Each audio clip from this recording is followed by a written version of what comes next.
No veo transmisión en Facebook Live. ¿Te aparece allá a ti, Oscar? Ya aparece, sí, ya esta la tenemos.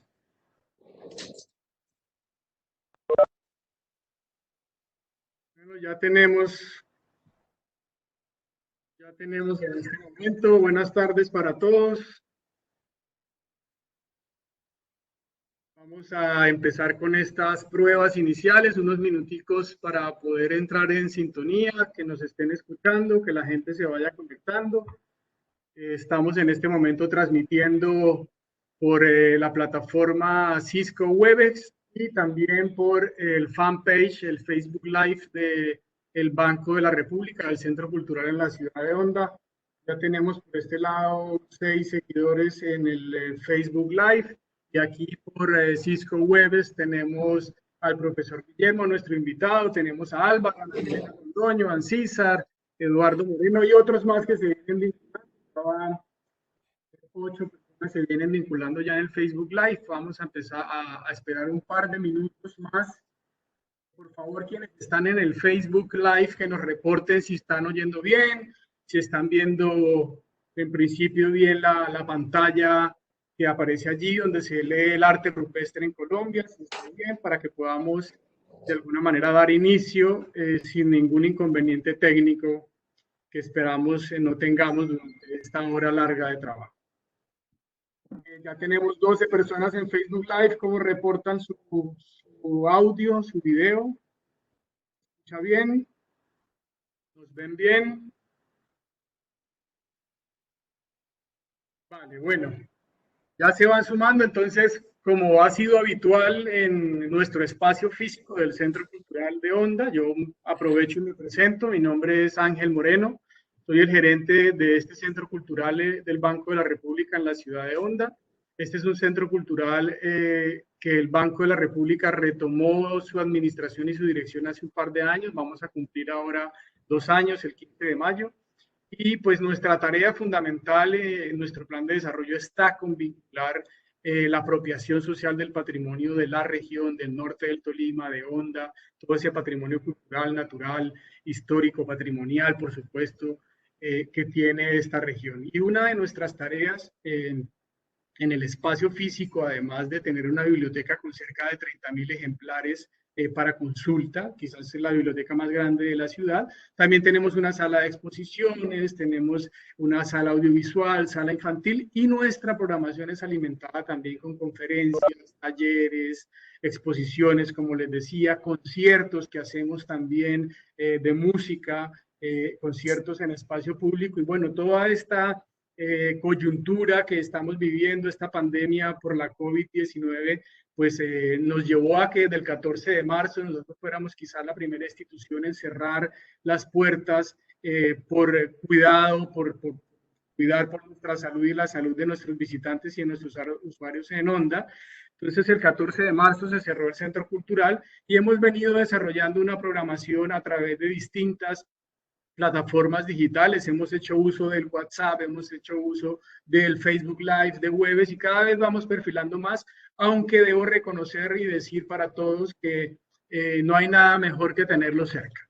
Que podernos ver, que poder interactuar, que podernos ver a los ojos, que poder sentir, que poder tener un auditorio, pero mientras que esto pase, que esperemos que pase de alguna manera pronto y de la mejor manera posible, pues no hemos querido detener nuestra tarea y por el contrario, pues nos hemos aventurado a experimentar estas herramientas que sabemos que no le llegan a todo el mundo, no es tan fácil tampoco entrar en el mundo tecnológico, sobre todo en las pequeñas ciudades de nuestro país, pero nos hemos aventurado a hacerlo y hoy justamente para poder continuar con ese trabajo que hacemos, porque no hemos parado de alguna manera desde que cerramos, igual hemos tenido actividad, pues queremos presentar a ustedes hoy una importante conferencia que teníamos prevista para hacer de manera presencial en nuestro Centro Cultural en Honda, pero que por las condiciones, insisto, que vivimos actualmente, pues hemos decidido hacerla a través de esta videoconferencia, esta conferencia virtual que estamos transmitiendo por Cisco y por Facebook Live desde la plataforma de Banred Cultural Honda. Quiero presentarles entonces, sin más preámbulos, al profesor Guillermo Muñoz Castiblanco.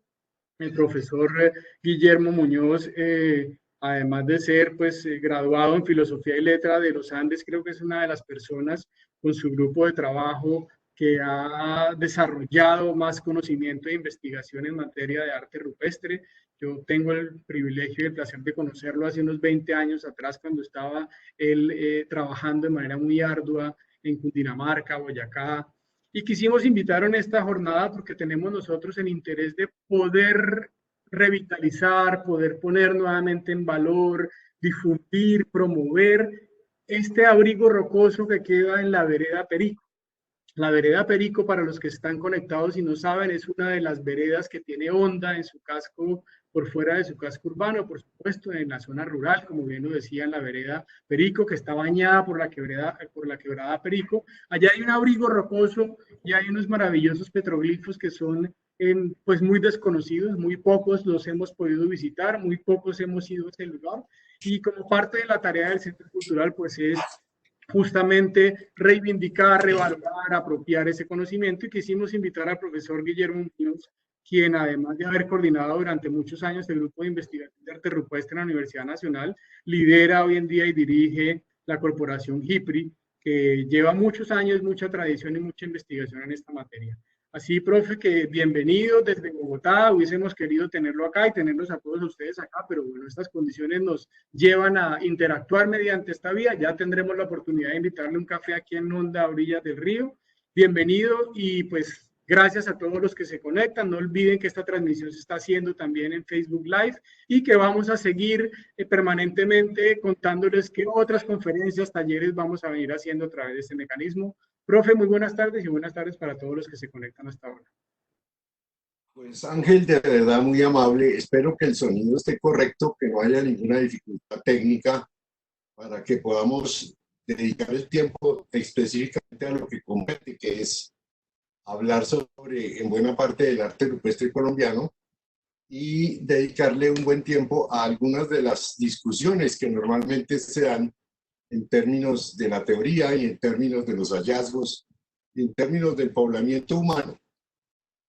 Hoy tengo que hacer una cosa muy larga, muy grande, pero me parece que es importante que ustedes tengan la información más general y más compendiada de lo que sabemos sobre el comportamiento estético humano. Y eso me obliga a mí a hacer algunas aclaraciones. Bueno, en Colombia la investigación del arte rupestre no es muy estable, y sin embargo tenemos desde siempre todas las indicaciones del desarrollo de esos temas en términos de las estructuras europeas. Por eso me pareció importante que tuviéramos un recurso interesante de desarrollos que tiene que ver con el desarrollo del poblamiento humano. Esta es una charla que nosotros tuvimos que hacer en los estudios en Europa, en Portugal fundamentalmente, y en Tautabel, en un centro de estudios de intensidad, en ese centro de investigación. Y allí presentamos estos trabajos, y entonces los traemos para que ustedes observen más o menos cómo es la situación. Desde 2 millones de años, los homínidos salieron de África y poblaron tanto la zona de Eurasia como la zona de Europa, con 1.8 millones de años.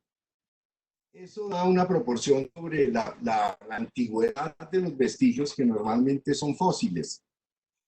En el caso de la salida del Homo sapiens de África, pues estamos hablando de 500.000 años y de 100.000 años en la zona de Indonesia. Finalmente, de 150.000 años a 90.000 años y 40.000 años en Europa, y 70.000 años en Eurasia y 55.000 en Australia. ¿Por qué digo eso? Porque los elementos fósiles, tanto de los vestigios de pinturas como de grabados, se inician en estas épocas. Es decir, que cuando ya grabaron, ya pintaron en América, tenemos desde 1.5 millones de años experiencias de homínidos que utilizaban pigmentos, es decir, un fósil director de esos procesos de los pigmentos, del uso de óxidos, que se hacen igualmente en América y por supuesto en Colombia, pues vienen de esa tradición y no estaban aquí en Colombia ni en América inventando nada porque ya estaba completamente inventado. Ya pasándonos al caso más preciso de Europa, los primeros hallazgos se dan por este personaje que es Marcelino Sanz de Satuola. Incluso Banderas acaba de entregar, creo hace un año o menos, una película sobre Altamira, que valdría la pena que ustedes la miraran, porque allí cuentan la historia de este personaje que es un noble español y católico que tuvo que enfrentarse con los prehistoriadores franceses que consideraron que todo lo que él había encontrado muy cerca de su casa en Santillana era una farsa, ¿no? Este es el libro que él hizo en 1880 en la provincia de Santander sobre algunos objetos prehistóricos y el nombre de él es don Marcelino Sanz de Satuola de la Academia de Historia. Bueno, pues este es un documento básico porque al mismo tiempo que se inicia la investigación del arte rupestre, se inicia también la investigación de la arqueología en Europa y con ello los primeros temas de interpretación que luego van a ser medio complicados en el modo como nosotros ahora discutimos y pensamos, porque estos primeros elementos pues, marcaron las tradiciones de una discusión en términos de cómo se registra y cómo se interpreta. Esta es la entrada a la cueva. Aquí, si no estoy mal, es precisamente en esta cueva donde pasa una especie de arroyo por debajo de la cueva. Y esta es la chica, la hija de Marcelino, que muy pequeña miró hacia el techo, a la altura que tenía, unos 7 años o algo así o menos, y le dijo al papá que eran toros. De ahí en adelante comienza todo el trabajo de búsqueda de vestigios y Marcelino Sánchez Satuola pues encontró toda clase de eventos, además de los animales pintados, cantidad de rayas y objetos que luego los arqueólogos y prehistoriadores llamaron tectiforme.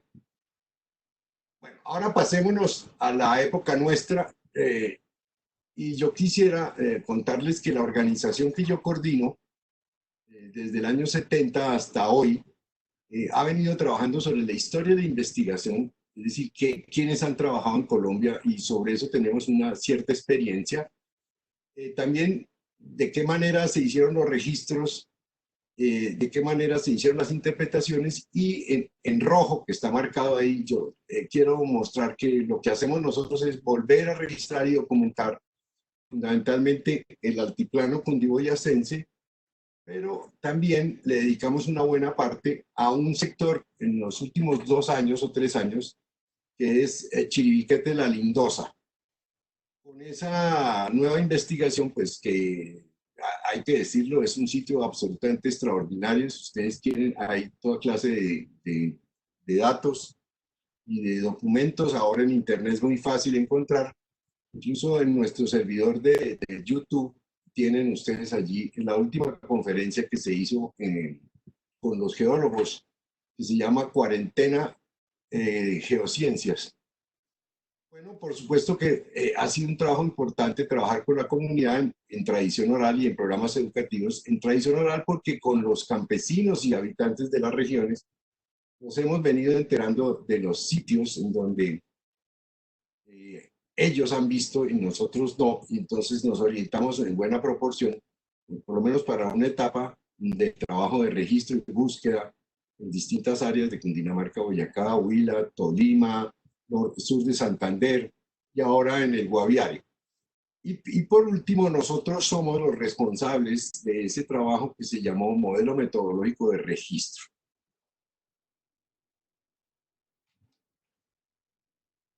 ¿Qué pasó?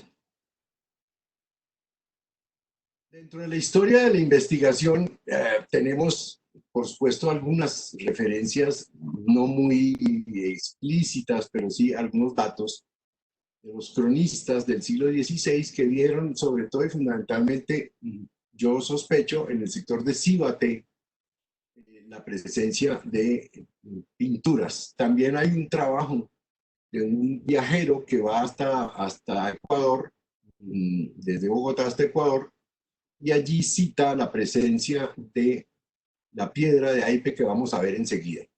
Por supuesto está el trabajo de un padre de doctrina que es José Domingo Duquesne, estuvo en Gachanzipay y conoció a los indígenas digamos, de la época, en el siglo XVII, e incluso a él se debe la primera idea de que los indígenas tenían una cierta escritura y crearon un conjunto de trabajos sobre el calendario.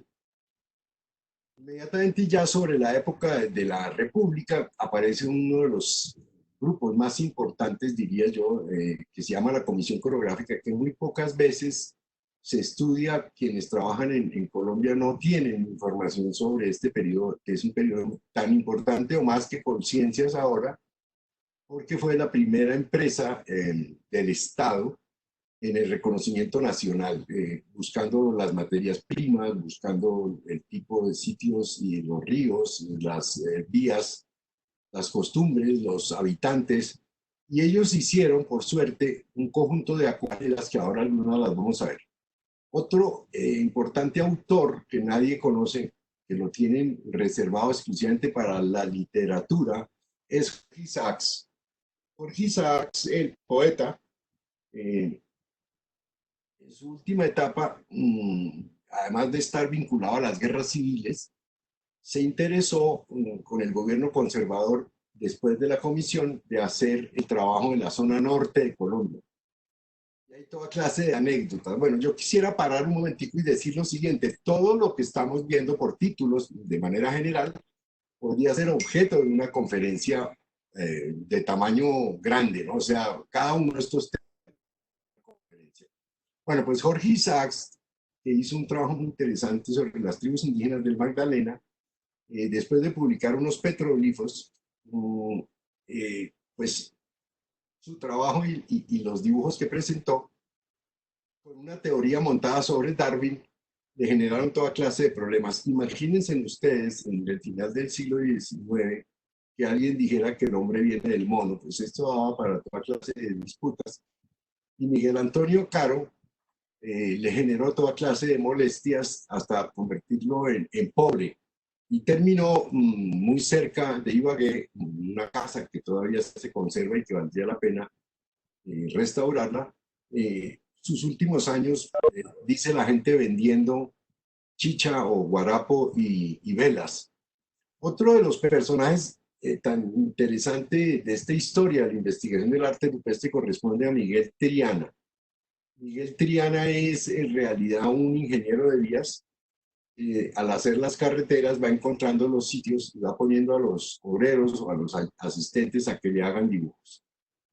Wenceslao es otra historia más curiosa porque es un padre salesiano que en el colegio San Bartolomé saca a los muchachos a hacer expediciones en la época en que se iniciaron los scouts.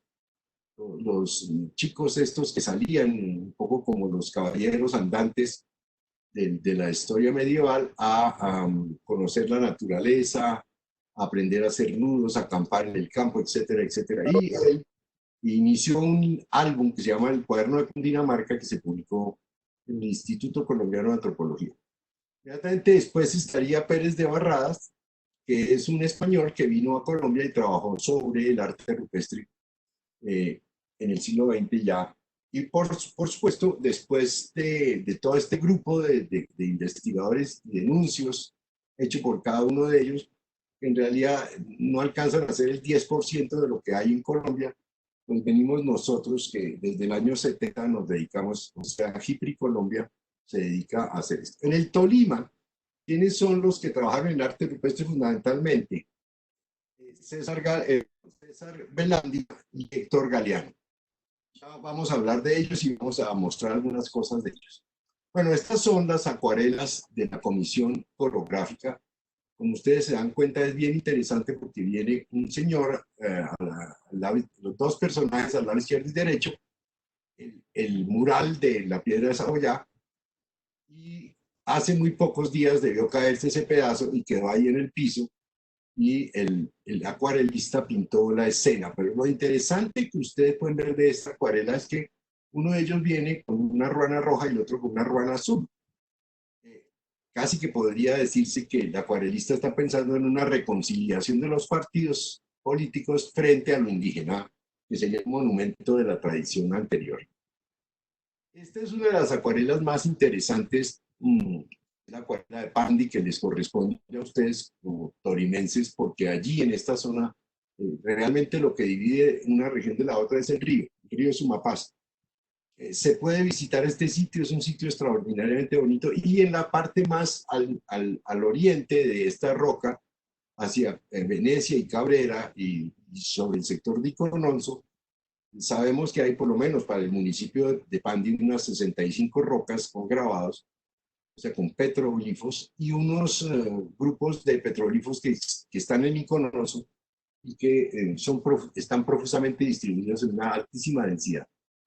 Como ustedes se dan cuenta, dice Peñón con jeroglíficos de los indígenas de las cercanías de Pandi. Bueno, las cercanías de Pandi es como unas 10 cuadras, si acaso. Esta es una de las pocas acuarelas que sobrevivieron del parque de Facatativá, pero esta es la versión fácil que hizo la biblioteca, creo que la Presidencia de la República. Esta no es la versión original, sino la versión facsimile, ¿no? Que salió del álbum de la Comisión Coreográfica.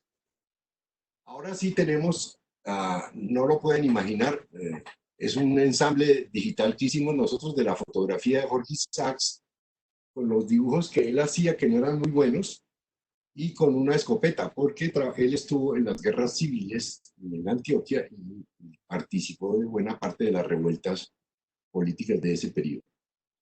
Estos son los dibujos. Muchos de estos dibujos fueron pasados, algunos de ellos, a las publicaciones, donde les decía yo que se propuso la idea de una supuesta evolución del hombre que estaba dibujada por los indígenas de la zona de los Arhuacos, los Cancuamos, los Coquis antiguos. O sea, esto es Sierra Nevada de Santa Marta. Claro, ahora tenemos mucha mayor información. Trabajamos hace unos años en la Sierra Nevada de Santa Marta.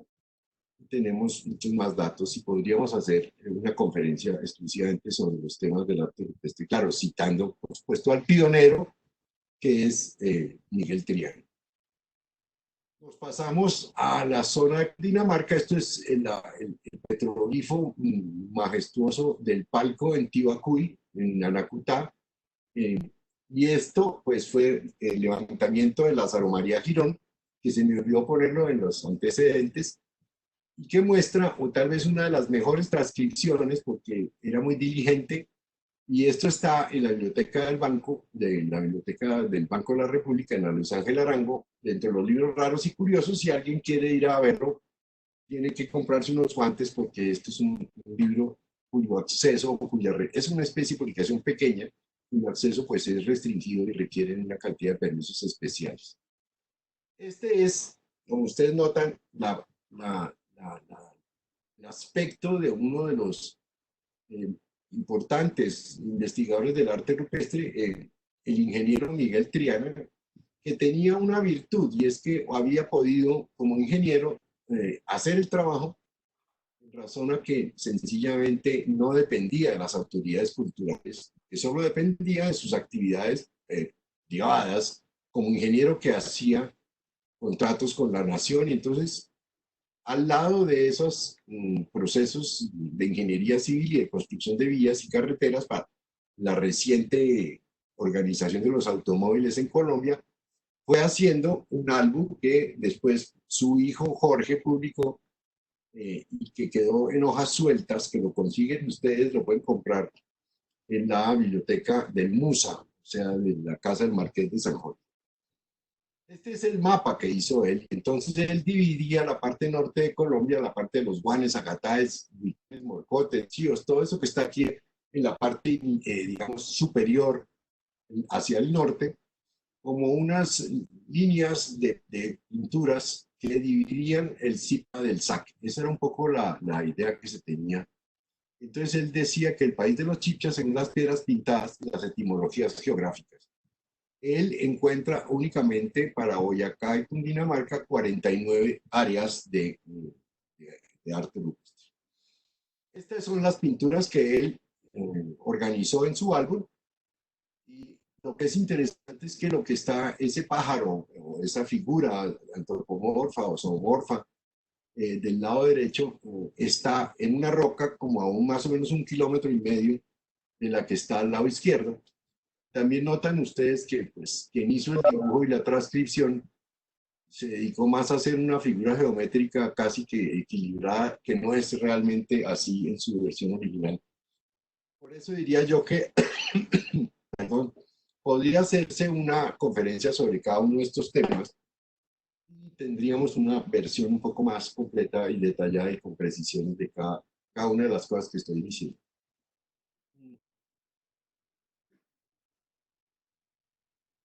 Esta es la figura original, en el sitio, en el alto, que antes llamaban el Alto del Chulo, pero eso no sonaba elegante, entonces lo rebautizaron como el Alto del Águila.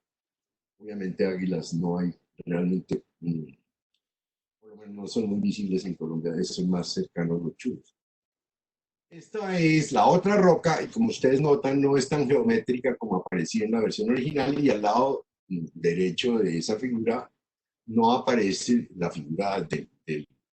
Quiero decir que en las descripciones que hacen, ahora lo vamos a ver para el caso del Tolima, es decir, alguien coge un motivo y lo pone en un informe, no recoge toda la totalidad del yacimiento, sino que escoge alguna figura y la presenta dentro de la publicación o dentro del informe y todo el mundo cree que esa es la verdad, porque obviamente nadie se imagina que la gente no es diligente y que no se sienta a hacer la reconstrucción completa del mural. Esta es una de las teorías de Miguel Triano, que dice que el hombre se transforma de la rana hasta lo más de lo naturalista, que sería la izquierda, hasta lo geométrico, que estaría a la derecha. Ya les había hablado de José Pérez de Barradas. Este es la portada del libro de 1941, publicado, por supuesto, en España, en el Instituto Bernardino de Sahagún. Y obviamente la información que hay en este texto, si ustedes quieren tener acceso, bueno, me lo pueden solicitar y yo se los envío el PDF, como cualquier otra de las cosas que estamos hablando. Y Pérez de Barradas se organizó la información con un procedimiento bastante interesante porque él era un antiguo padre de la iglesia o tenía vínculos con la curia y a punta de cartas, imagínense ustedes un transporte de 200, 500, 600 cartas mandadas a todas las provincias de Colombia, los curas párrocos entonces enviaron al regreso la información sobre los sitios y de esa manera construye más la bibliografía que acabo de citar, un compendio que no es completo, él mismo lo dice, sobre el narcoimpuesto en Colombia. Este es el primer trabajo que hizo Wenceslao Cabrera Ortiz en la zona de Mesitas del Colegio. Y entonces encontrarán ustedes, Cabrera Ortiz es el antiguo padre del profesor del San Bartolomé que organizó los Boy Scouts de que había hablado yo. Y que luego yo me lo encontré en San Andrés, estaba muy decepcionado, decía que nadie le paraba bolas a este tema y obviamente se deprimió y se murió con la promesa de entregarle un baúl donde tenía una cantidad de piezas que no había publicado. Este es el primer trabajo grande de Wenceslao Cabrera Ortiz, y en donde ustedes se podrán dar cuenta por las proporciones. Es un yacimiento en Sasaima, una piedra realmente inclinada, no muy alta, ¿no? Por ahí unos 10, 15, 20 centímetros sobre el piso, inclinada hacia una quebrada. Pero notarán ustedes la cantidad impresionante de dibujos. Esta es la versión de Wenceslao. Nosotros tenemos versiones mucho más refinadas, mejor levantadas, pero en realidad esta no es una mala versión en el sentido de la composición. Noten ustedes cantidad de objetos y objetos y objetos. Yo no sé, hay gente que se pone en cuenta los dibujos que hay ahí. A mí me parece que no es una idea importante de decir que hay ahí 600 o 700 dibujos esparcidos en una superficie que va desde la parte inferior del mural, donde pasa la quebrada, aquí en este sector, con respecto a la parte superior son 19 metros, y la distancia desde aquí hasta aquí son aproximadamente unos 9, 8, 58, algo así, 8 metros con algo. En el año 70, 80 nosotros trabajamos en Soacha, entonces estos son los primeros dibujos de las pinturas de Soacha, y estos eran nuestros levantamientos. Como ustedes se dan cuenta, nosotros éramos muy rigurosos en el sentido de hacer en este lado la composición de la superficie. Esta es la superficie de la roca y estas las pinturas que están absolutamente dimensionadas. Esto se hizo en octubre 5 de 1980. O sea, por milímetros y centímetros organizada la información. Tengo entendido que esta roca la grafitearon y está en muy mal estado, o sea que en realidad lo que queda de esa roca son las versiones nuestras. Estos son las reconstrucciones de los sitios y esto es el lugar donde estuvimos nosotros en la parte superior. En este momento nada de esto que ustedes ven en esta foto existe porque todo esto lo destruyeron con unas canteras que por fortuna hace unos pocos años, unos 3 años, las clausuraron. Bueno, en principio lo que nos interesa mirar es la cantidad impresionante. Los números en rojo que están ahí corresponden a las denuncias de algunos grupos. Por ejemplo, aquí en este número 1 del Guaviare, esto ya es falso. Esto fue en 2009, esta versión. O sea que la versión del 2020, tenemos aquí en San José del Guaviare por lo menos algo así como 45 pinturas. Y aquí en el Caquetá, se supone que aquí había 1624, que serían probablemente del informe de Castaño sobre Chiribiquete, y en el Guaviare ya en este momento ampliamos un número importante. En el caso de Cundinamarca, que es donde más trabajamos nosotros, aquí había una referencia de 3.487 que corresponde más o menos a los datos de 2.000 rocas que encontramos en Mesitas del Colegio, que fue el municipio, la única alcaldía en Colombia que nos ha patrocinado durante más de 10 años, con lo cual es muy fácil hacer un reporte lo más riguroso posible. Estas son las pinturas para que ustedes vean las diferencias de temas. Lo que está a la izquierda es Mongua, Boyacá, y lo que está a la derecha es Albán, Chimbe, que es un sitio de tierra caliente, petrolíferos, y la parte izquierda, lo más naturalista que hay, representaciones de venados y personajes bailando, y figuras típicas de lo que se llama, digamos, la representación del reloj de arena. Y miren ustedes que hay un reloj de arena, más al lado hay una figura radiada, y de transformación de lo uno con respecto a lo otro, que son, ya sabemos, figuras de representaciones humanas. Esta es, y tengo que hacer la referencia completa, nosotros fuimos a este sitio y hicimos todo el trabajo juicioso de cuidar el lugar, de quitarle el mugre, de deshacer toda la cantidad de cosas que hacían algunos profesores, creo que ahí de AIPE mismo, que llevaban a los estudiantes y pintaban con rojo la parte interna de los petroglifos. Hicimos todo el trabajo riguroso por horas y creo que unos 2 o 3 días estuvimos ahí con calma haciéndolo. Y cuando hicimos las fotos nuestras, ninguna de nuestras fotos quedó tan buena como esta, que creo que es hecha, lo tengo que decir porque no hay ninguna razón para no decirlo, por uno de los empleados de la alcaldía que cogió a la roca en la hora precisa. Después nos enteramos que eran las 12:46 de un día especial del año en donde los volúmenes se ven perfectos. Estas son las pinturas de Oaxaca. Como notan ustedes, estoy tratando de que vean la variedad de temas, lo cual quiere decir la variedad de culturas que están poblando el territorio. Y estos son los sistemas que utilizamos nosotros para la organización de la información. Esto es lo que se llama la ficha de zona. Entonces, el nombre, el código, si hay un GPS o no, un primer dibujo de las particularidades y de las proporciones de la roca, el estado en que se encuentra, el lugar donde está el potrero, etcétera, etcétera. Y luego en los últimos años pues fuimos refinando.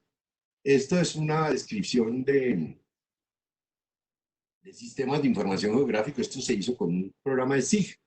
Luego se transporta a la ficha de una de las rocas de Misiones. Y estos son los puntos de la existencia de los petrolíferos. Como se darán cuenta, la cantidad impresionante de lugares solo para un sector pequeño. Y estos son los esquemas de levantamiento de las rocas. Estos son que hay que ir a buscar al Tolima. Esto lo que tiene que ver cantidades impresionantes de talleres de herramientas donde los indígenas hacían las herramientas, las hachas o los punteros, o pulían madera o piedra de tal manera que algunos de los más delgados hacían los filos de las herramientas, que luego uno las encuentra en los museos, ¿no? Pero no sabe cómo las hacían y dónde las hacían. Pues bueno, ya sabemos cómo se hacían y dónde se hacían. Esta es una ficha histórica que muestra, esta es una ficha que habría que demorarse para explicarla. Esta es la versión original, la que está a la izquierda superior. Esta es la que tiene los elementos que muestran la cantidad de material orgánico que está agregado al mural, o sea, la cantidad de, digamos, bacterias o material de líquenes, hongos, algas. Y entonces se pueden revelar con procedimientos muy sencillos como la de utilizar transformaciones de Photoshop, se satura o se desatura un color y tal. Bueno, y la del centro que está es la descripción de unos elementos interesantísimos porque se pueden ver detalles que no se ven, porque esta es una foto ensamblada por unas 25 o 30 fotos que fueron puesta una traslapada con respecto a la otra, etc. En el lado superior derecho lo que ustedes observan son las superposiciones de pinturas, y en la parte intermedia, o sea, en esta que tiene las rayas, que están aquí al lado derecho en la mitad, es para mostrar un poco cómo fue el procedimiento de ejecución. Finalmente, en la última, que es una de las más interesantes, que es esta misma que está aquí dentro del mural, esta detallada acá, pues tiene aretes, y los aretes tienen unos espirales y unas placas metálicas, que además la cabeza está de tal manera que los aretes no cuelgan, sino que parecieran que estuvieran en una posición como si estuviera de pie. De tal manera que esta figura que está acá, que llamamos el mono encorvado, probablemente es parte del sistema de representación, por lo menos para el altiplano, pero curiosamente va a aparecer en otras zonas, en cerámicas y en orfebrería, y ahora en líticos, como en las matrices de orfebrería. Esta es la roca reconstruida nuestra por nuestra cosecha, hecha en la época del modelo metodológico, en donde ustedes notan es más limpio el dibujo que el que había hecho Wenceslao Cabrera Ortiz, y estos son los detalles de algunos de los sectores.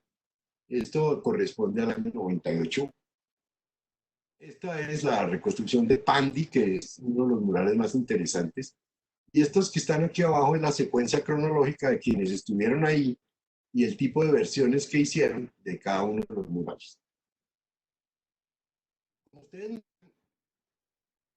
pues hay una variedad impresionante, y la única posibilidad es que podamos trabajar con la comunidad en tradición oral y programas educativos. Este es Salto de Tequendama y una señora hilando para mostrar un poco nuestro vínculo con todos los campesinos de la región. Empecemos entonces ahora lo que corresponde a las zonas del Tolima. En el Tolima, las referencias sobre investigaciones en el Tolima están más o menos organizadas de la siguiente manera. De los primeros eventos, así, personas interesadas en ir a trabajar sobre yacimientos arqueológicos estaría Raigel Dolmatov y Alicia y Raigel. Lucena en 1965, Luis Duque Gómez en 1965, Cadavid en 1970, Perdomo, o sea, Lucía Perdomo, que hizo un trabajo sobre cerámica en 1975, Marian Cardal en 1976, Hernández 79, Castaño Carlos y Dávila 1984, que trabajó en Mayaca y Colorados. Las fechas del poblamiento y los periodos dicen los que han hecho esas peregrinaciones, que arranca con un periodo de primera etapa, dice Raigel, como la primera etapa de poblamiento formativo, mientras que las últimas etapas sería lo de Mayaca y Colorados, que fue lo que hizo Carlos Castaño y Dávila, que es Carlos Castaño, es la misma persona que ahora promueve los trabajos de Chiribiquete. A la derecha, pues ustedes ven toda la especie de la loza campesina, la loza indígena, la loza precolombina. Digo campesina porque era periodo de agricultores, y el tipo de motivos de cerámica incisa que van a ser característicos de ese periodo. Después vendría, como ustedes observan, como ustedes observan, ya en la investigación estrictamente del área de Perico, en la zona de Honda, el municipio de Honda, mm, están solamente las prospecciones y excavaciones de Arturo Cifuentes y nosotros, documentación GIPRI Colombia y los denuncios cercanos de Gonzalo Correal en el sur del Tolima y en el límite con el Huila, ¿no? Entonces, lo que hace Cifuentes es las prospecciones y reconocimientos arqueológicos en 1989 en el Valle del Magdalena, municipio de Honda, Tolima, y con la Fundación de Investigaciones del Banco de la República y con la Fundación del Río Magdalena. En 1998 nosotros hicimos 12 rocas, dentro de las cuales está incluida, como ustedes notan, 1, 2, 3, 4, la que está acá con una foto de muy mala calidad, es la que corresponde al trabajo que yo coordiné como director de equipo, y en el cual estuvo Juan Trujillo y Diego Martínez, y el tutor de ese proyecto fue el doctor Gonzalo Correa Urrego, que nos pareció muy interesante que fuera él.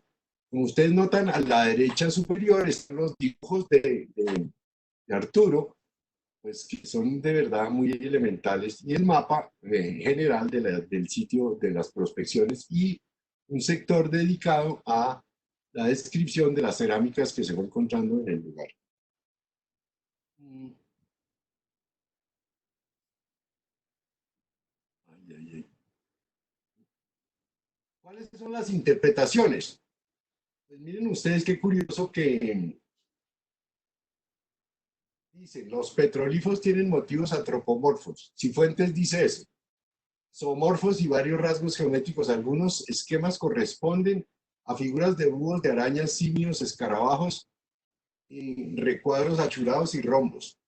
Entonces pone figura 1, que es la que vimos, ¿no? O sea, él escoge las figuras que le convienen y las pone en su informe. Igualmente hay estilizaciones de aves características de las figuraciones chamánicas. Bueno, la verdad no sabría, pues puede ser, no sabría, me parece que es un poco apresurado decir eso. La figura de búho es más variada y abundante con relación a otros esquemas de animales. Los antropomorfos en alguna medida semejan a pliques de las tapas de las uñas funerarias. Algunos están en posición sedente y en forma lineal.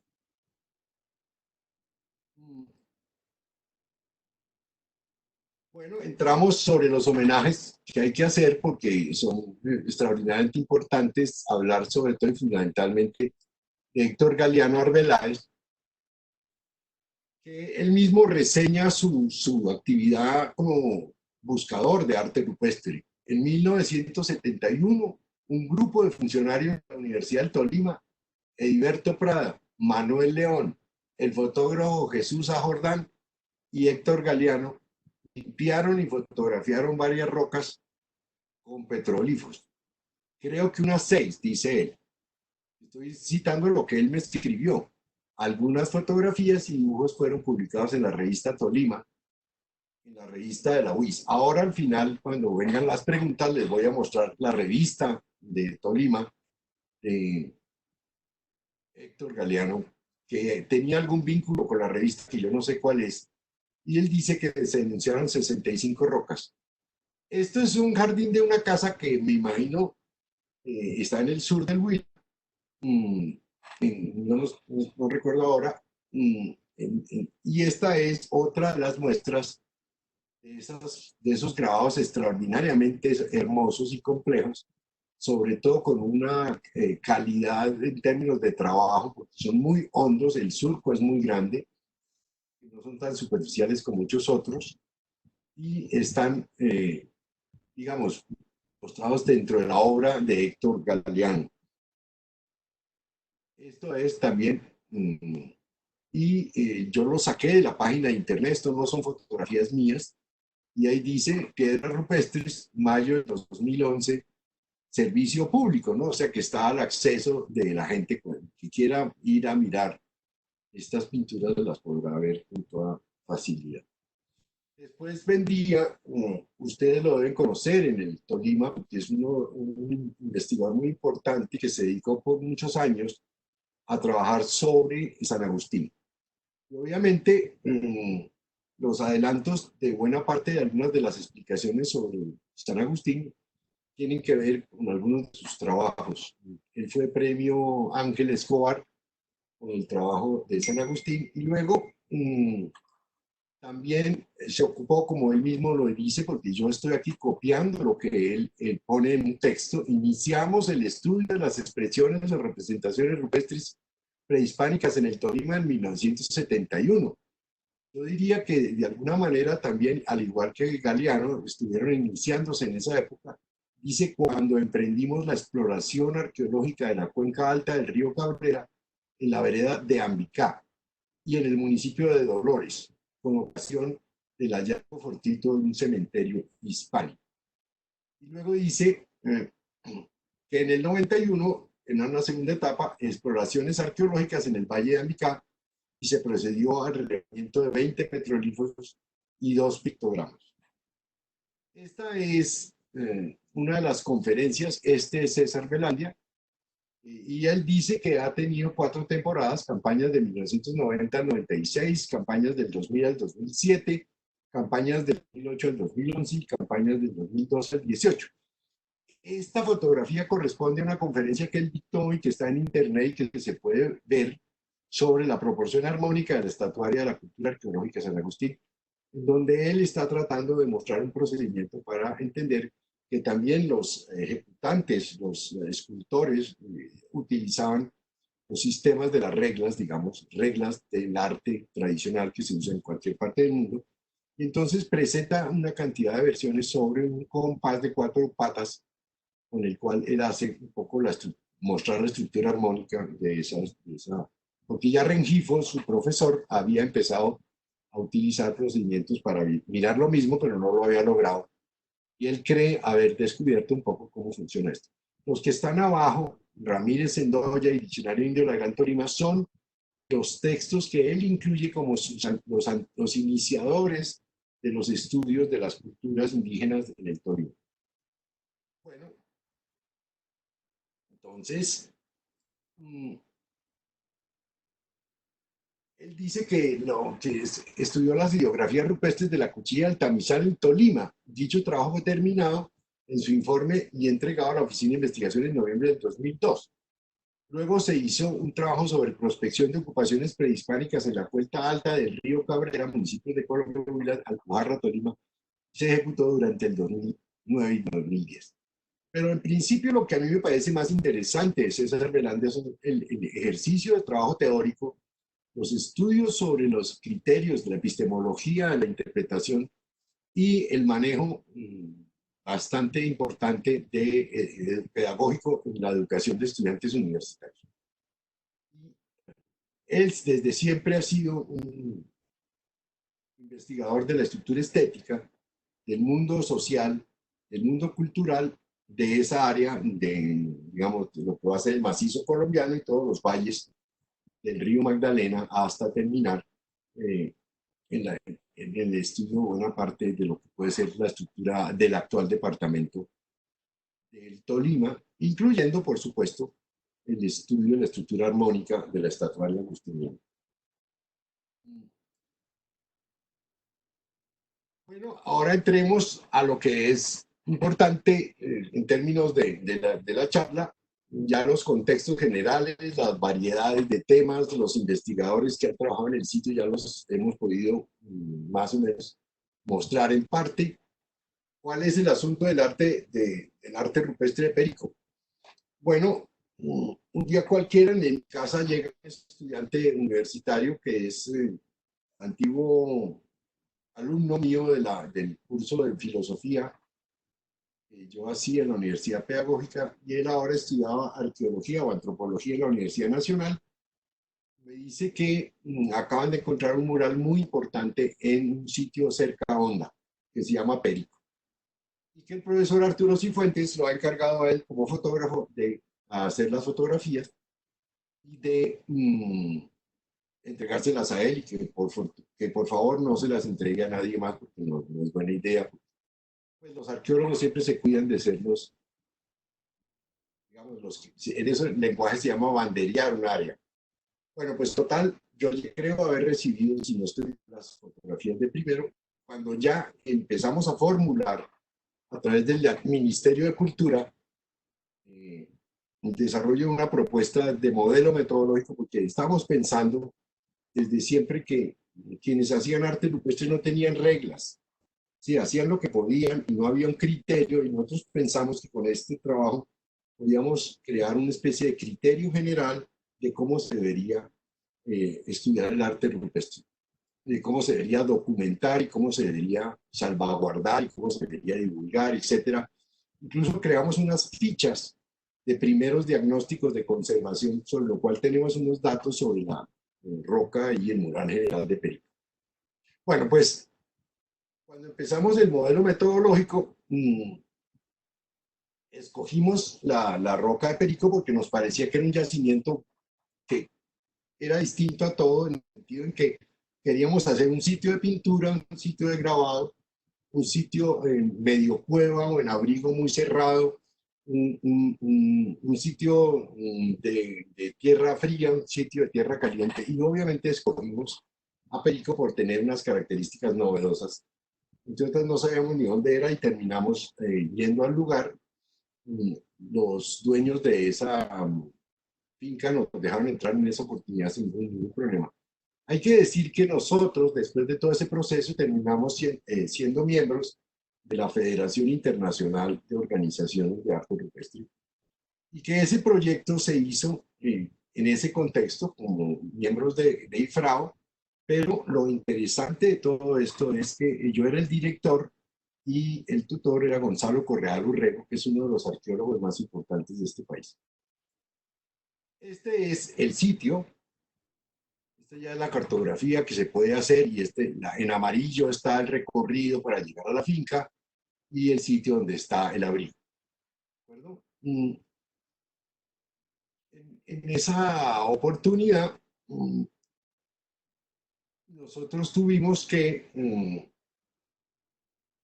entrarnos a la torera, o sea, sin permiso, y terminamos en la casa que está aquí abajo, en este sector. La gente muy querida, y nos dijeron, no, además era re fácil, vayan, es para allá, o sea, no había pierde, no había que buscar, terminamos, aquí hay una subida pequeña, está como la estructura del comportamiento desde el nivel del piso, y aquí encuentra uno el sitio un poquito más alto, y estos son los lugares donde están los grabados. Esta es la primera ficha, y hay que decir, hay que hacer algunas precisiones. Después, buena parte de este material apareció de manera privada, como si hubiera sido el diseñador gráfico el que hubiera hecho la investigación. Y luego incluso hay un texto publicado por César Velandia en donde aparece ese material con el nombre de Diego Martínez Celis, como si él fuera el autor de toda la investigación, digamos, director del proyecto, cuando en realidad, objetivamente hay que hacer esa precisión para decir que desde siempre nosotros fuimos quienes hicimos el trabajo.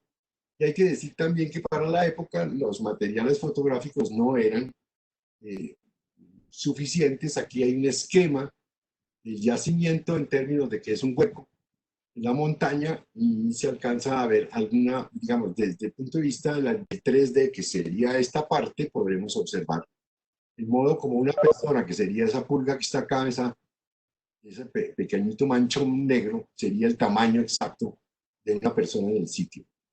Estos son los primeros dibujos que hicimos, que no salieron de fotografías de buena calidad, porque el diseñador y fotógrafo Diego Martínez Celis tomó las fotos de él y las utilizó, pero no utilizó las fotografías que se habían hecho de buena calidad, así que terminamos, ya verán ustedes aquí, que son fotografías que en realidad no son buenas, no ayudan a entender cómo es el mural, tal cual medio se alcanza a ver, pero no es gran cosa.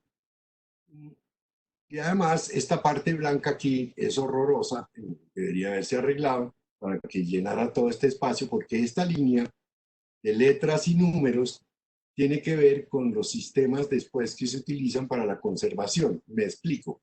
Si usted le dice en el sector H7, o sea, aquí hay sitio que está dañado y que habría que intervenirlo, pues bueno, la persona dedicada a la conservación sabe de qué se está hablando, a qué se refiere, porque estos números son cuadros tipo cartesiano para, al igual que la escala del sitio y el código de la roca y el grupo, y etcétera, todos hacen referencia a ubicaciones precisas. La idea era, como explicaba hace un momento, que el modelo metodológico fuera una especie de ficha criterio para que todos los que quisieran hacer arte rupestre se ubicaran y se organizaran con este procedimiento metodológico. Bueno, las fotografías, como ustedes se dan cuenta, son terriblemente malas.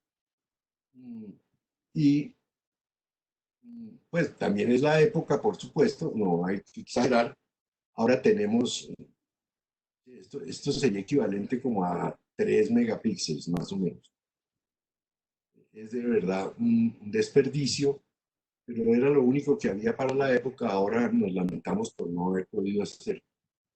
Estos son los sistemas de descripción de los sitios, esto es el levantamiento completo y la bibliografía, que como notan ustedes no tienen sino a Arturo Cifuentes, 2 periodos arqueológicos del Valle Río Magdalena en la región de Honda, boletín tal, y el otro que se llama Prospecciones y Reconocimientos Arqueológicos en el Valle del Magdalena, boletín de arqueología, que se consiguen ya en internet.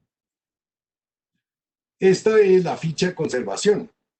Entonces aquí hicimos una cantidad de digamos, valoraciones del estado. La conformación de la propia roca es el factor que más influye en el alto grado de deterioro que se encuentra. Siendo de tipo ceniza volcánica, es deleznable, dado la posibilidad de que los petrolíferos, bueno, yo me imagino que lo podrán leer con más facilidad cuando ya lo vuelvan a mirar en la grabación. No lo vamos a hacer aquí porque sería eterno. Estamos ya llegando a la hora. Estos son los criterios para describir los procesos de deterioro, y aquí se dice que esta roca tiene macroflora del 40%, carbonatos de calcio del 10%, disgregación granular del 80%, pérdida de capa grabada del 40%, perforaciones 40%, fisuras 2%, fracturas 20%, etc. Por ahora, antes de que miremos la versión final del sitio, les tengo la sorpresa de que les voy a mostrar el mural ya relativamente ensamblado, por lo menos de las fotografías que yo hice en ese mismo año, pero que no entraron en el modelo. No entraron porque había que entregar a tiempo y porque al final ya era muy complicado el ensamble de esas. Ahora es muy sencillo, se hace con Photomerge. Yo diría, en conclusión, primero que todo, que no se ha documentado rigurosamente el sitio. Dos, que debería hacerse un trabajo de estudio geológico riguroso de la zona, un diagnóstico del estado de alteración de esos materiales que soportan en los petrolíferos de Perico, realizar la documentación del yacimiento con nuevas tecnologías, divulgación con nuevas estrategias y estudios de conservación. Finalmente, una de mis propuestas es la de iniciar procesos de registro e investigación sistemática en el departamento del Tolima.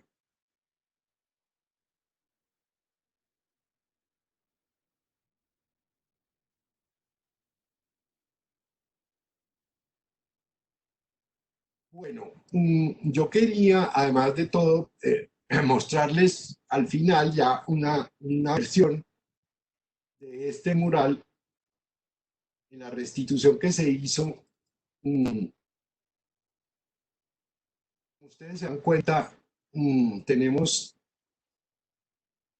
bueno, podríamos hacer esto para observar, cuidado. Lo que se hizo aquí simplemente fue ensamblar un conjunto de fotografías que se hicieron en un material para la Fujichrome. ¿Puede ampliar la pantalla, por favor? Un segundo, ya ahora me perdí. Estoy compartiendo la pantalla, espérense. Entonces, aquí, a ver, compartir por un lado. Esta es la fotografía. ahí, dime. Ya está, así se ve perfecto, ¿no? Sí, ya mejoró, gracias. Bueno, mira, esta es una fotografía que tiene 222 megas. O sea, si tú miras acá el tamaño de la imagen, unos 1,60 m de larga en todo el área que se reconstruyó. Bueno, empecemos por partes. Las fotos se tomaron aisladas, por supuesto, pero traslapadas, o sea que una se ensamblara con un traslapo con respecto a la otra, como para las panorámicas, ¿de acuerdo? Y luego, pasaron los años, ya teníamos los instrumentos para poderlas unir, y tiene 1,60 por 34 centímetros de ancha. ¿Sí? El archivo es de 222 megas, por lo tanto no se puede guardar sino en PSD, ¿de acuerdo? O sea, no se puede guardar ni en JPG ni en TIFF porque la máquina dice que se atora. Bueno, ahora podemos quitar los dibujos superpuestos que yo le hice. Podemos mirar cómo es la posición, lo que en esta época pudo observar.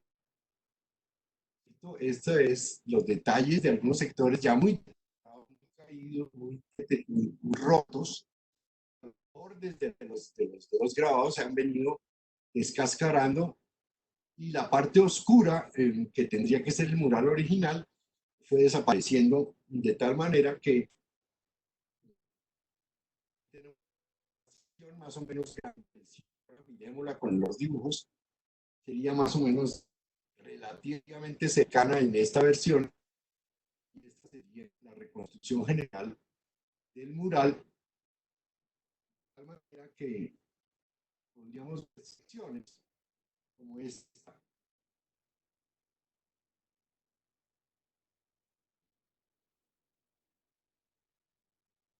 Aquí en el fondo tenemos una estética muy usual, ¿no? Esta no es la estética típica, por eso les mostré todas las variedades que hay de arte rupestre en Colombia, y aquí comienza uno a tener la sensación de que estamos hablando de grupos indígenas, de grupos humanos que tenían un sistema de representación algo semejantes con los de representación tradicional, digamos, o convencionales, más conocidos. Aquí hay una figura en esta parte de abajo, una cara, pero yo pienso que eso fue posterior. Estas sí son las versiones típicas del periodo que corresponden a hombres o personas, a figuras humanas, representadas con rombos en el vientre, ¿no? En Colombia, en los barrios populares, es muy común que la gente ponga rombos en las fachadas de las casas. Yo no sabía si los albañiles, que no son personas, digamos, que van a la universidad, son educados en su oficio y nada más, pudieran haber conservado este tipo de vínculos con estas figuras estéticas de tiempo inmemorial, y con ello representaran algo así como la noción de fertilidad o alguna cosa parecida a eso, pero no me quitaría una mano por lo que yo acabo de decir. O sea, sería como una versión más o menos. Bueno, entonces, tal y como lo vio la cámara, era así. No se ve gran cosa.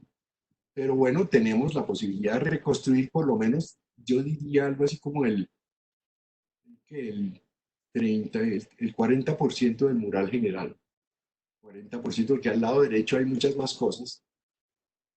Ahora, en esta área que está acá, ¿se está viendo correctamente, por favor? Atención. Sí, Pero se ve correctamente.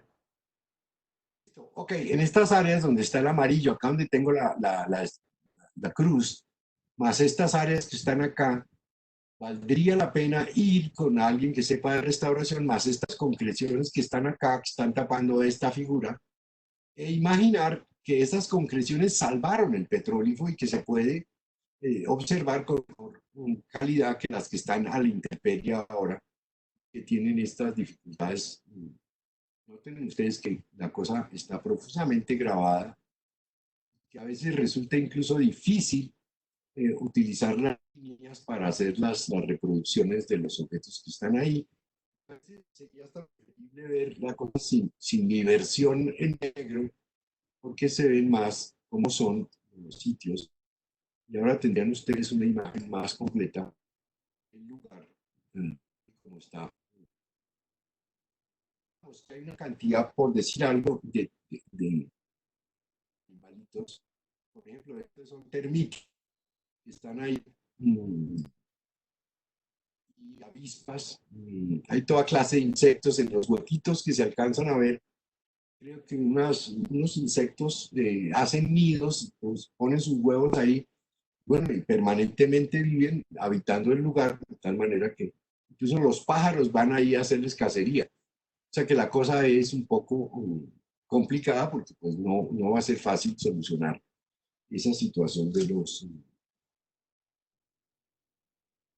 peligros que progresivamente se van dando por el orden natural, ¿no? Bueno,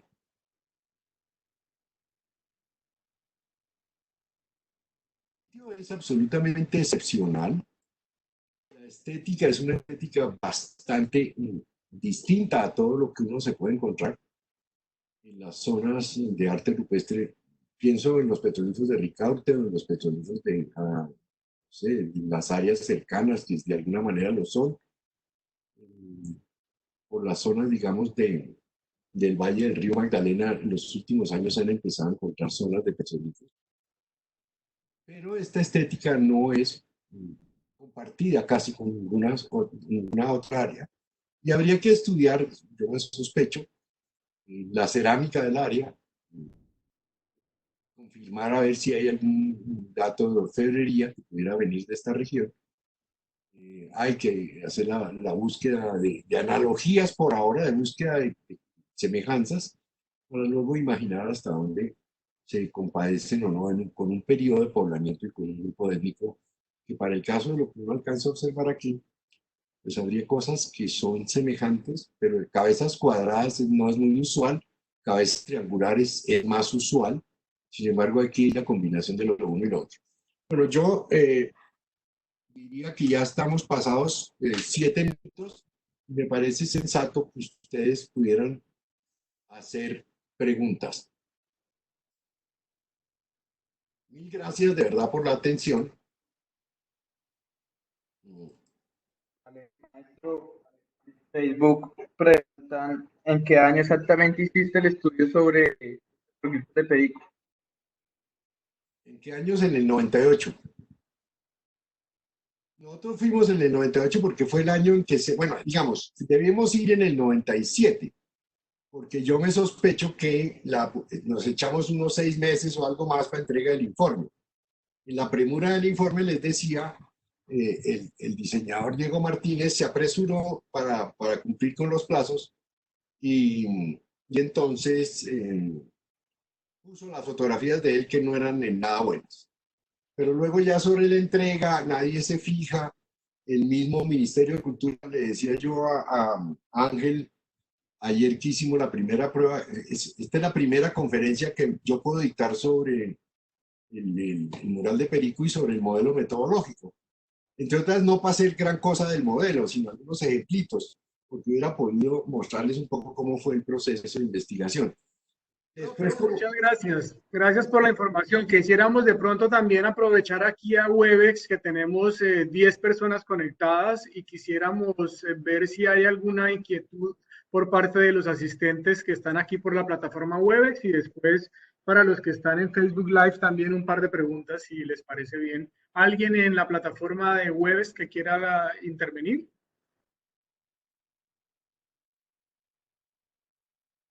Sí, ya. Judith nos dijo que una excelente conferencia. Tuvimos cerca de 58 personas conectadas por Facebook Live y tuvimos cerca de 12 personas por Cisco Webes, es decir, una participación de casi 60 personas. Aquí Diego Fernando Borges en Facebook Live, ¿qué querían mostrar esas culturas antiguas a través de la representación de este arte rupestre?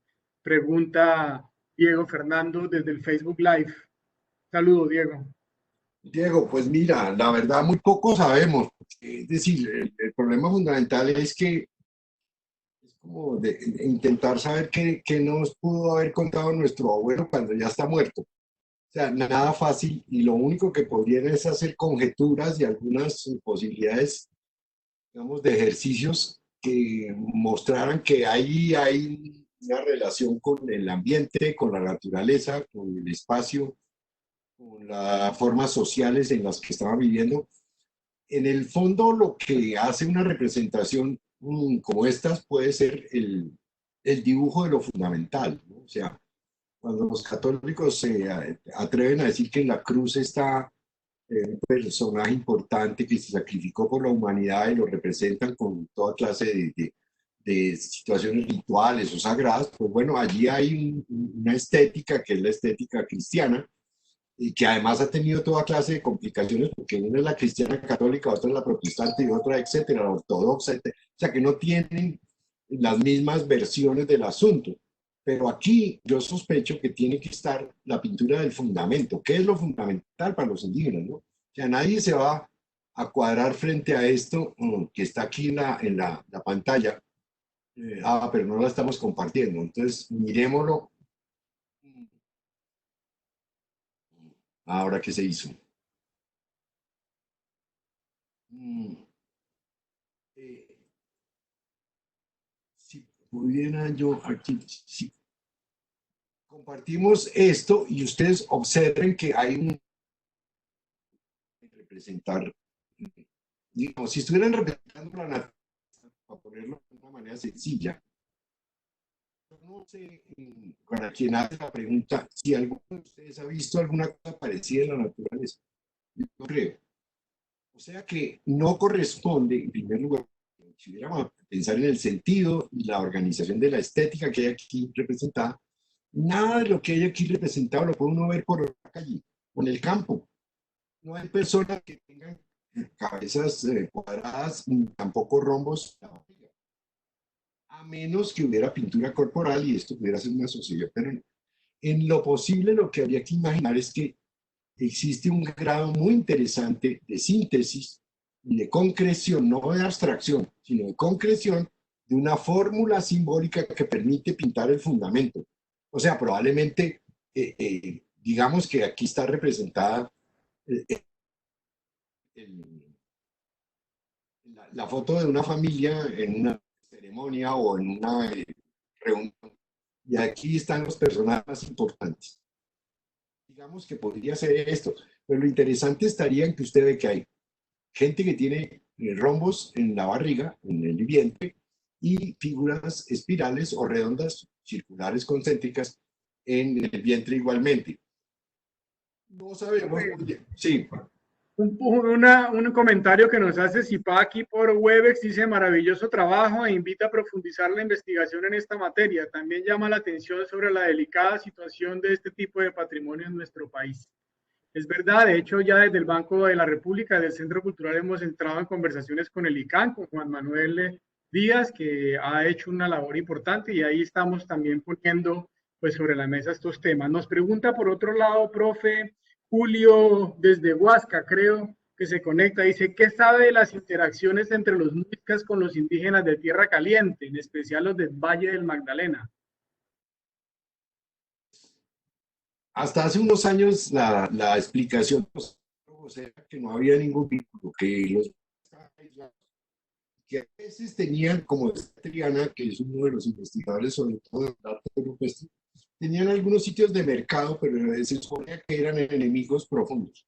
Muy al contrario, sabemos hoy que no solamente había comercio de oro, es decir, la ruta del oro venía de Falan y de todas esas zonas de Tolima, de piedras, de la zona ahí al frente, eso es que Ibagué, Piedras, Alvarado y Guataquí, Guataquicito, todo ese sector era el sector probablemente de trasteo, de cambio de papas, sal y productos del altiplano y se intercambiaban. Dice Karl Langebeck, el arqueólogo, que los indígenas del altiplano, dentro de su investigación, él considera y hace el énfasis en eso, Y ahí me parece un poco problemático, pero de todas maneras no deja de ser interesante. Él dice que las materias primas venían de las tierras bajas, y a eso se refiere el Tolima y el Huila. Y los productos elaborados bajaban del altiplano en términos de los indígenas de tierras bajas llevaban el algodón en rama, mientras que los campesinos del altiplano tenían señoras y centros muy grandes de acopio de algodón y de producción de mantas que luego intercambiaban por algodón con los de tierras bajas, igual con el oro. Se supone que el oro venía en pepitas o venía en medio fundido de la zona del Tolima, luego ingresaba al sector del altiplano. Aquí estaban los orfebres de Guatavita, ellos hacían los tunjos, algunos ceremoniales y otros de adorno personal y de prestigio de élite, y luego entonces los cambiaban otra vez por materia prima. A mí me parece que hay alguna cosa ahí que podría ser discutida.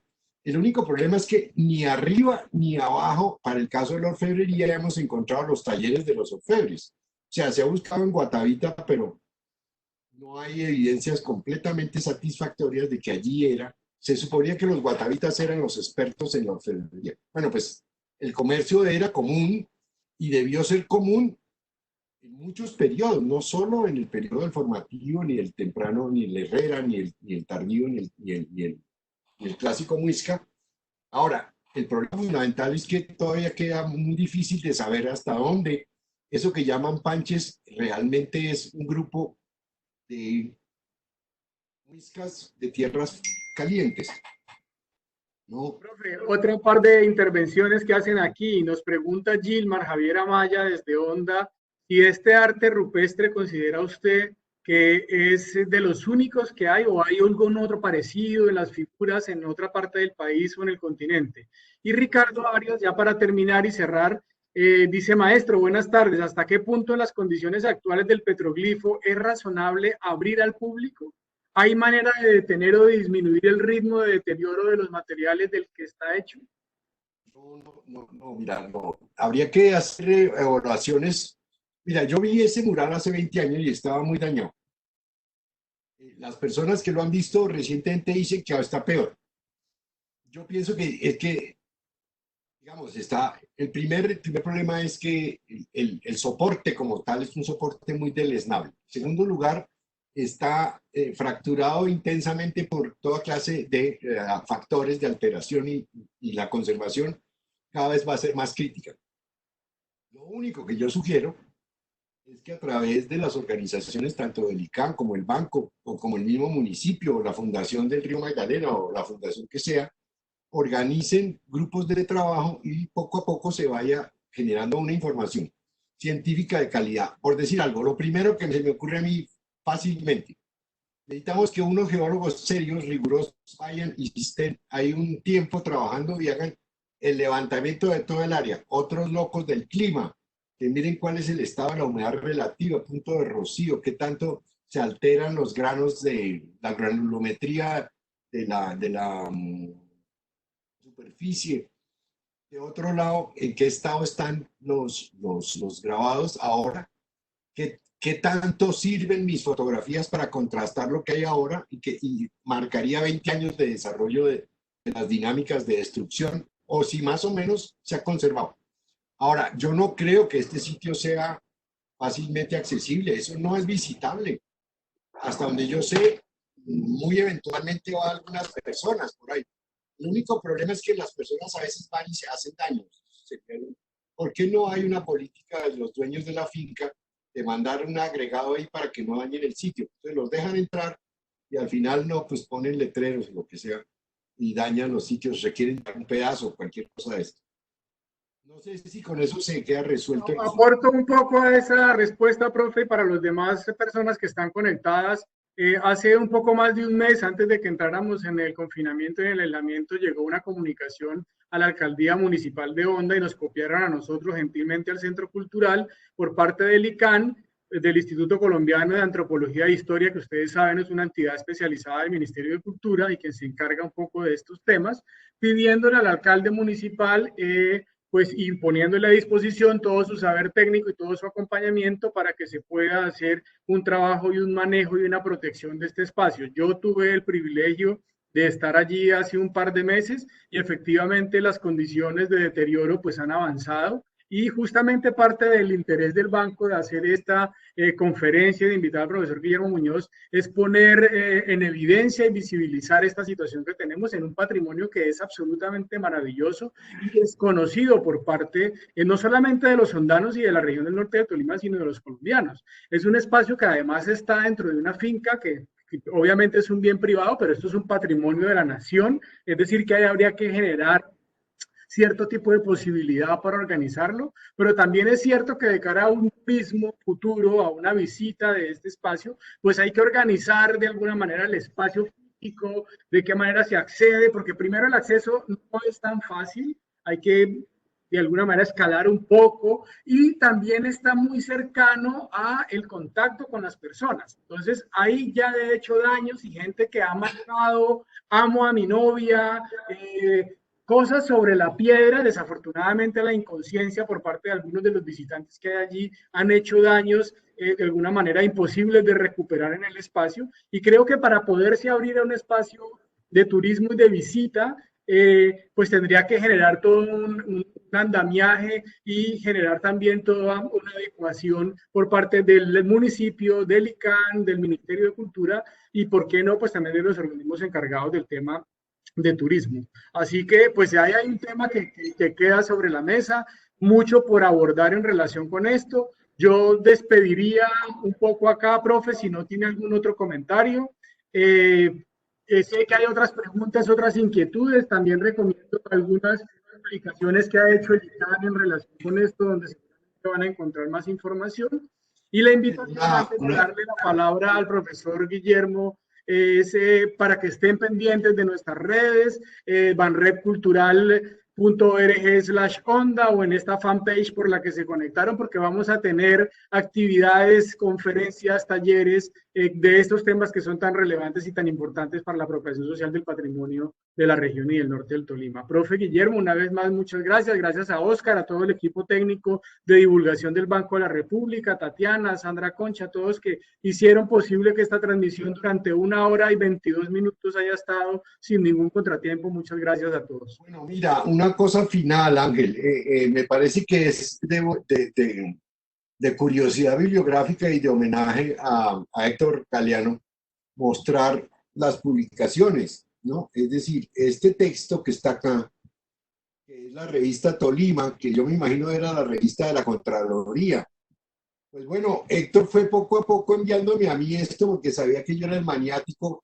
Y de esta revista, solo 2 o 3 cosas. Hay unos artículos sobre la violencia en Colombia, pero en general es la revista de la Contraloría General de la Nación. Bueno, ahí hasta la violencia en el Tolima, el Diccionario Geográfico de Tolima. Aquí hay una cosa sobre San Agustín, cuando se descubre que San Agustín, la estatuaria agustiniana era en pintura, o sea que las estatuas estaban pintadas con colores, como las bucetas chivas, ¿no? Esa es, claro, la foto es también terrible, pero esto, por ejemplo, es pionero porque lo encuentra Héctor hace muchos años y después aparece como parte de la investigación del profesor Gamboa, pero yo pienso que esto es más antiguo que el trabajo de Gamboa, ¿no?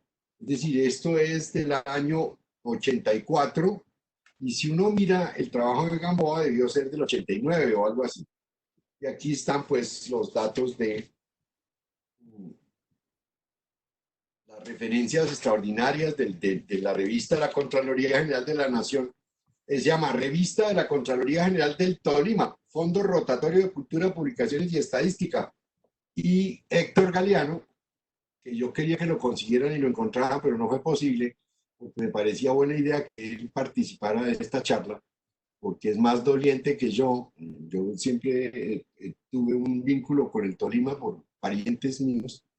Mi mujer es de origen tolimense, pero, y de Alvarado, pero yo nunca tuve el dinero para llegar cada fin de semana a algún pueblo del Tolima e investigar.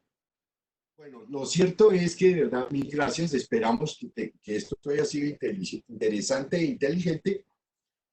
Lo último sería mirar hasta dónde, sería mi sugerencia, pudiéramos organizar más charlas para enterar a la gente. Cada uno de los temas que yo expuse por separado daría para unas charlas adicionales. Nos encantaría mostrar, por ejemplo, la promoción del desarrollo de investigación y el turismo de la Serranía de la Lindosa en el Guaviare. Hay cantidad de temas que podríamos trabajar, entre otras, el trabajo de los geólogos, el trabajo de los fotógrafos, el trabajo de los ambientalistas, el trabajo de los arqueómetras, etcétera. Y este es un proyecto que además está planeado para 15 años más, o sea que con respecto a la Lindosa seguimos trabajando 15 años más, yendo hacia San José del Guaviare y trabajando en esa. Lo mismo podemos hacer, crear equipos para empezar a trabajar en el Tolima con más ritmo y con más rigurosidad que aquí ya ha existido. Profe, pues seguramente este no será ni la primera ni la última vez que nos veamos. Esto lo que nos genera es una ventana de investigación, de conocimiento, de trabajo. Como les decía al comienzo de la conferencia, es vocación de este Centro Cultural del Banco de la República trabajar sobre estos temas. Así que estaremos ahondando más en ellos y seguramente lo vamos a tener en otra oportunidad y ojalá físicamente. Muchas gracias de nuevo a todos. Los despedimos. Un abrazo, gracias por asistir. Y esperemos a una nueva oportunidad por este espacio. Les estaremos informando oportunamente de nuevas conferencias a través de la virtualidad, mientras que la presencialidad regresa a nuestras vidas. Un abrazo, buena tarde. Muy amable. Ángel, muy gentil, muy amables. Gracias, chao. Gracias a todos, chao.